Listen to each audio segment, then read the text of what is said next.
just to talk about state of play a little bit, like I don't know that people like it is it's considered controversial that I believe in food addiction as an eating disorders professional, right? Like so now I say I work across the eating disorder spectrum, lots of which ends up being more of a food addictions paradigm.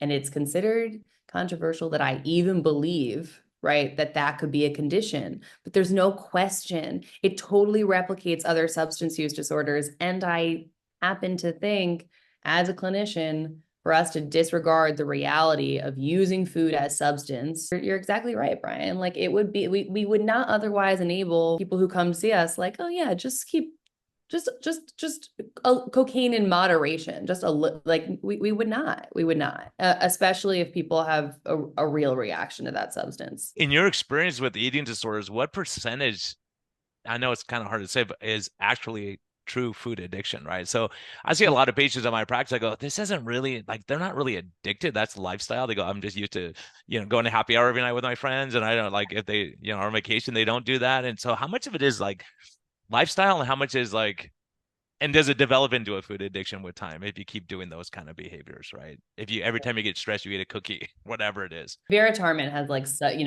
great perspective on all of this. I think, and I'm over indexed too. Like I'm not a good sample because by the time they come to me, if they could have been right, like a client who comes to me and says, I know what I really do well on is mostly meat and veg, maybe some fruit, maybe some berries, right? By the time they come to me, they can't adhere to that, right? There's really something else going on. So I don't have a good perspective, right? Because I would say like something I think is interesting is diagnostic criteria. Troy, I've heard you talk about this a little bit. Something I think is interesting is the diagnostic criteria for binge eating is about it has this like nebulous language, like more than what someone would consider to be normal in a set amount of time, right? And so then Mhm. usually what I say to my clients is like, okay, so that doesn't mean a big dinner. That means like not just a dinner, but several dinners in 1 hour setting, right? Then I have to explain what that criteria means. And I really try to nail down with my clients who come to me for binging, are we binging?